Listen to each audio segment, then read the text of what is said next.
Okay. Sasa ngiye kubereka ukuntu uri buze kubikura izi CPN.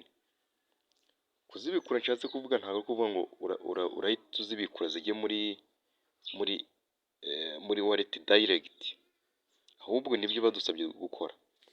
Muri iyi CPN mu itangazo ryasohotse nabonye nuko muri uku kwa kabiri tuzabikura ngira ngo nibwo tuzakira coin twabikuye. Wenda reka tunyuze amaso mu tangazo batangaje. Ndakeka ahantu ndikuye murahabona. Iri tangazo ryatanzwe saa 3:55 ejo hashize ku tariki 30 z'ukwa mbere 2025. Riravuga ngo important announcement for the CPN network community. CPN mining will conclude in later February with the token distribution following in March. Bivuze ngo iyi CPN mining izahagarara ejo bundi mu kwa kabiri. Noneho distribution ya token yo izaba mu kwezi gukurikira kwa gatatu. Kugira ngo ube eligible nibyo bintu ugomba gukora. Icya mbere ariko biranoroshye. Icya mbere ugomba kuba warakoze KYC. Video narayitanze y'ukuntu KYC ya CPN ikorwa. Kabiri, ugomba kuba waratanze address cyangwa se warabikuye.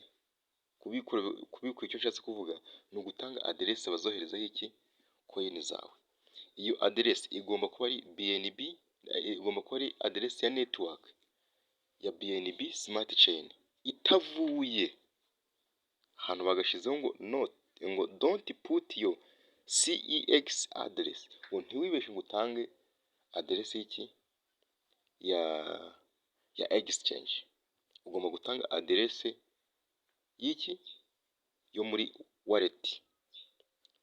Byibuze ugatanga address yo muri OKX wallet, apana OKX exchange, OKX wallet cyangwa se address yo muri MetaMask. Winjira muri MetaMask, wagera muri MetaMask ukareba hejuru ahantu haba hari address, uhita ukopi iyo ngiyo kuko address zo muri MetaMask zose zirasa. Wajya muri OKX wallet ukinjiramo ukinjiramo ukareba ugasacinga BNB Smart Chain ukayitanga, kuko niba tanga contact address tuzagenda tuyadinge kuri BNB Smart Chain. Akandi kantu bavuze ngo umuntu fail to complete the step will result in forfeiture of your CPN token. Ngo umuntu utazakora ibyo bibiri, kuba warakoze KYC no kuba watanze address, umuntu utazabikora coin ze azazibura. Icya kabiri ngo igihe mining izaba irangiye automatically ako kanya tuzahita dutangira indi mining muri CPN Apple yitwa Ink. Yego akantu sinzi nawe mukumvisha ngo mining ikimara kurangira hazahita hatangiramo indi mining yitwa Ink. Nanone mbibutsa ko CPN muri pre-market ubu ngubu tuvugana iri ku $4. Ishaka kuzarisitingirwa ku $1. Ubwo nk'umuntu ufitemo 1000 uhita ubara amafaranga ugize ute uzakura.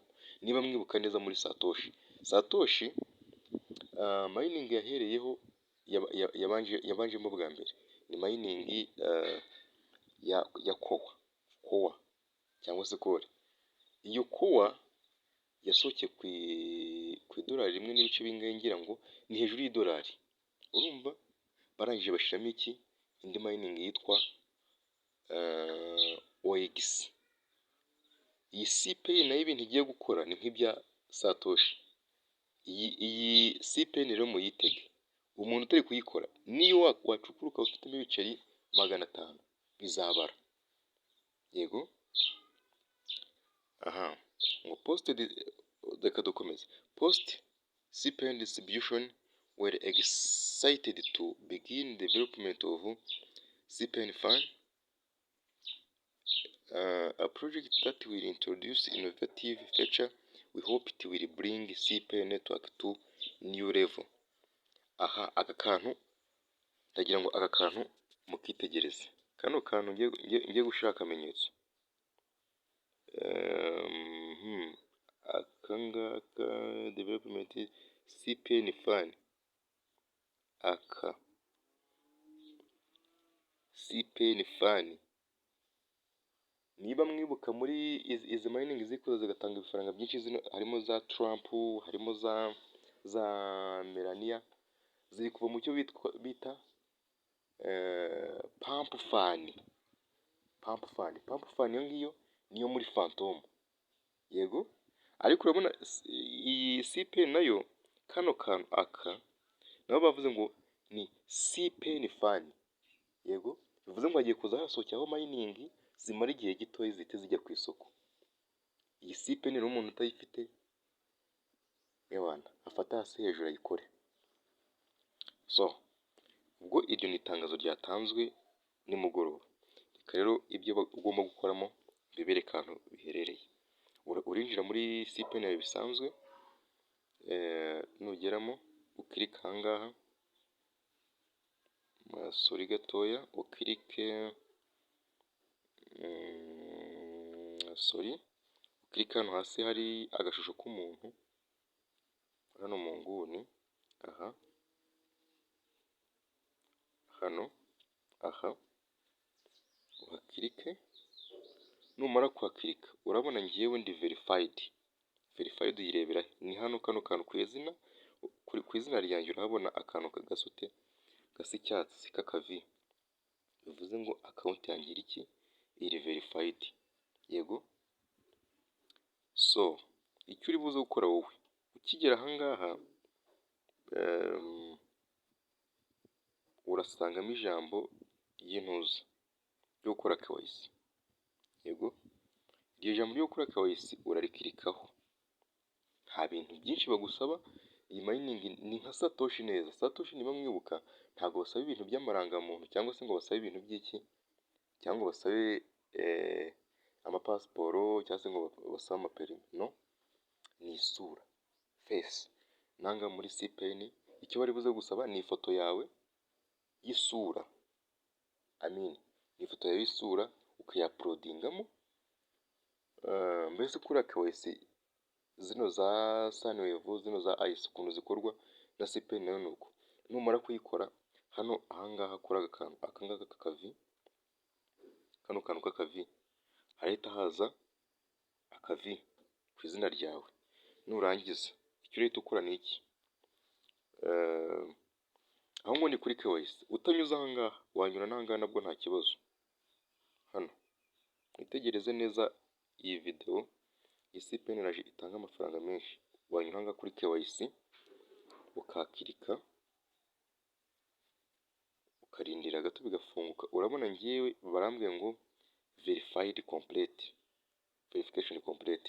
So bivuze ngo wowe nuhakirika bahita bakujyana aho gushamo ibyo ngibyo nababwiye. Indangamuntu sorry ntabwo indangamuntu, isura yawe cyangwa se ifoto y'isura yawe uyaploadingemo. Ntushyiremo ifoto y'ikindi kintu. Hari abantu bafite iyo ngeso, wajya gukora KYC ugasanga uri gutunga nko ku giti, uri gutunga ku itafari se, uri gutunga ku nzu. Iyo foto niba detecting urabona ari umuntu, icyo bari kuverifya ahangaha ari ukureba niba uwo muntu gukora iyo account niba ari iy'umuntu nyamuntu. Yego, ahangaha icyo uri buze gukora rero sorry gato icyo uri buze gukora urahita wemezamo isura yawe cyangwa se ifoto yawe, account yawe ibe complete. Okay, reka tujye ku kijyanye n'iki kiriya cya kabiri cya aderese. Niba witegereza ahangaha hano, tegereza hano, niba witegereza aha urabona wallet. Hano hari utuntu twinshi ndatubasobanura natwo. Iyi wallet urakika ahangaha kuri wallet. Yego, aha ukirika hano kuri wallet winjiremo. Nugeramo ahangaha urabona ngewe aderese irimo. Uribona hehe? Ahangaha. Yego, hano ngewe aderese ngiyi. yego, iyi aderesi ngiye natanze niyo muri metamask, kuko metamask gushakamo aderesi ntabwo bigora. Iyi ngiyi nashizemo niyo muri metamask. Sorry gato. Ni ukuvuga ngo n'aha ngaha nabwo urabona bakomeje kubivuga, dore ngibi bimwe basohoye mu itangazo ngo Binance Smart Chain cyangwa se BNB Smart Chain address ngo niyo izaherezwaho tokeni zawe muri uku kwa kabiri, niba uzi neza ko utararya amafaranga muri mining, iyi CPN ukaba utari kuyikora, ibyo ntibikureba, ntabwo ndi kumwe nawe. Barongera baravuga ngo iyo aderesi igomba kuba ariyo muri self custodial wallet. Self custodial wallet harimo za metamask, trust wallet, bitget wallet, OKX wallet n'izindi. Ahangaha batanze urugero metamask, trust wallet na OKX web 3 wallet.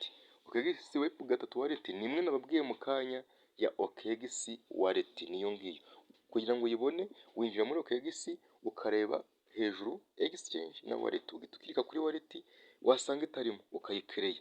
Kandi hari biba ari byiza iyo woherejeho coin zawe kuziswapa, birakunda no kohereza ama USDT kuri exchange ya OKX biroroha kurusha uko wayakura muri metamask ukayohereza hehe muri OKX. Iki kintu mucyumve neza. So nugera ahangaha, hano hari aderesi aha, hano urasanga nta kintu kikiriho, hariho gap, yego nyine hari empty. Icyo uri bukore ni iki, urajya nka bimwe natangiye mbabwira, urajya muri OKX wallet cyangwa se muri metamask usacinge BNB Smart Chain blockchain, cyangwa muri metamask ho urayikirika hejuru, urayibona hejuru ya aderesi, aba ari kopiya uyizana uyipestingemo, nta kibazo kuko iyo ira aderesi ibiri sembori ya Ethereum, ya BNB, ya n'izindi zose ziba muri metamask, ibiri sembori yazo. Iyo hoherejeho ibiceri bihita bijya kuho bigomba, niba ari kuri BNB niho bihita bijya, ntabwo bivuze ngo birajya hehe kuri Ethereum. So ntimugire ikibazo, mugende mu kopi ya aderesi iri hejuru muri metamask muze muyemezemo, nimurangiza mukande hepfo kuri save cyangwa se confirm. Hano iyo confirm murayisanga hehe, ahangaha hano handitse ngo remove. Iyo mpamvu handitse ngo remove address ni uko irimo, habaye ibaye itarimo bambwira ngo confirm address, yego. Nurangiza ubwo nawe ucukure buri munsi ibiceri bye bizakugeraho. Mbibutse iyi CPN iri ku madolari ane muri pre market, niba atari atatu, ubwo niba yamanutse yabiri kuri atatu. Utari buyikore rwose ntazavuge ngo ntabwo yariye amafaranga muri mining. Mining zirimo amafaranga, ahubwo ni ukumenya ngo aboneka gute. Mwibuke gukora subscribe, amakuru y'izi mining nzakomeza nyabagezeho gatanu ku kandi. Mukande share, niba hari n'umuntu uhaye link umwohereze n'iyi video kugira ngo amenye uburyo ari buze kugira ute kubyitwaramo. So ndabakunda cyane, ciao ciao. Mwibuke gukora subscribe, mukande ku nzogera kugira ngo ninshireho video muzajye muyibona. Iyi CPN muyiteho cyane kurusha uko mwita ku zindi mining zo muri Telegram. Ndabakunda cyane, mukomeze kugira umunsi mwiza.